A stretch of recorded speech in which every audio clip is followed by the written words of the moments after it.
Hello, this is the presentation for Group 7, and the topic we did is soil chemistry. My name is Michaela, and I worked with Jordan and Trin on this presentation. So what is soil chemistry? Soil chemistry is the study of the chemical characteristics of the soil. Some of these chemical properties or characteristics that we looked at were acidity, flammability, toxicity, and the reactivity of soil. So first, the acidity of indoor soil. So as we know, the acidity of soil and other things is measured through pH.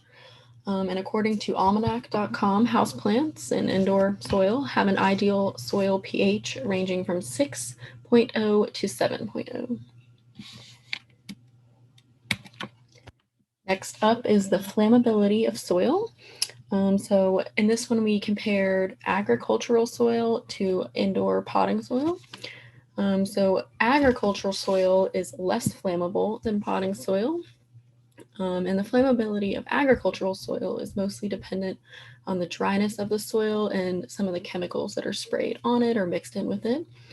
And then some of the reasons that potting soil is so flammable, more so than agricultural soil, is because of the additives inside of it that are mixed in. And some of those include peat moss, shredded wood, bark, styrofoam, and vermiculite. Right, and then after that, we looked at the toxicity of soil. So these indoor and agricultural soils are pretty similar in this. They can both be contaminated with pesticides, petroleum products, radon, asbestos, lead, chromated copper arsenate, and cressuate. And this toxicity not only affects the soil, but it can transfer to food that is grown within it or plants that are grown in it, and then in turn can affect either animals that eat that food or even people who eat the food or, could interact with some plants, smell some flowers, something like that.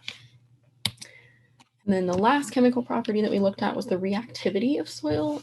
So one type of soil reactivity looks at how soil reacts and changes to different moisture contents of the soil. So this graphic just shows how they classify it. So class and then a letter, sometimes a number, just kind of goes over how they classify each soil and then based on the moisture content and how it changes as the moisture changes. And next up we have Jordan. pH in soil agriculture.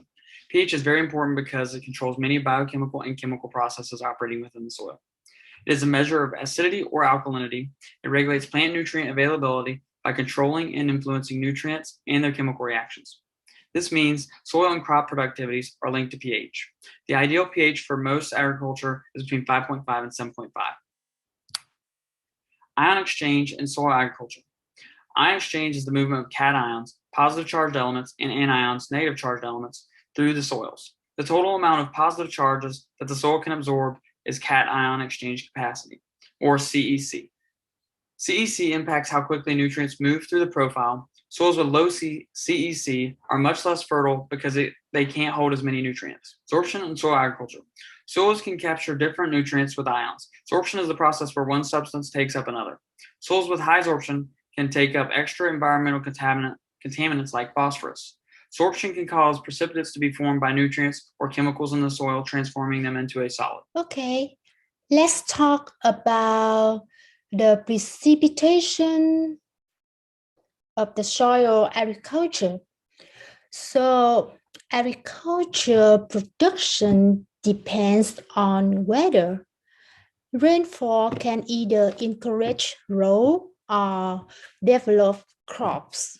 Cool temperatures and springtime rains can hinder planting and seed growth, just a hot temperature and drought can adversely stunt growth or kill mature plants later in the growing season.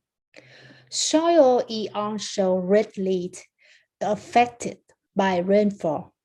If it is too wet or too dry, nutrients in the soil can run off and not make it to the plant root, leading to poor growth and overall health. Additionally, as mentioned Overwatering or too much rain can also lead to bacteria, fungus, and mold grow in the soil.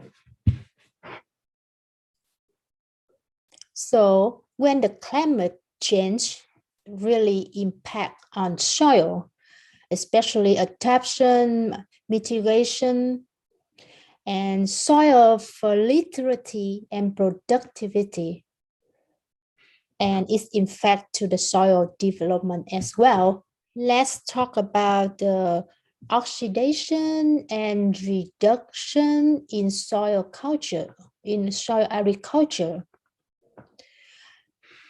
Healthy soils rely on water, oxygen, air, and a balanced supply of nutrition. Chemical reaction within the soil can alter the physical structure of available nutrition. Oxidation and reduction process involve the oxygen exchange that takes place between water and inorganic materials.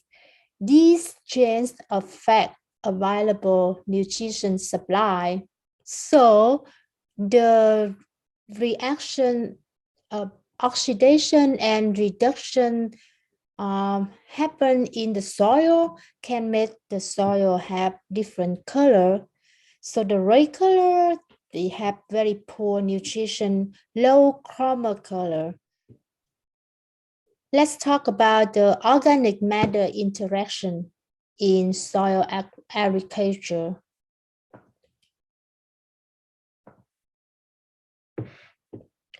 So the availability of trace elements to plant is governed by a variety of reactions that include complexation with organic and inorganic ligand, ion exchange and absorption, precipitation and dissolution of soil, and acid-base equilibrium. A key role is often played by organic matter, both in enhancing availability to plant and in reducing toxicity effect of the friction. Trace matter that could ordinarily convert to insoluble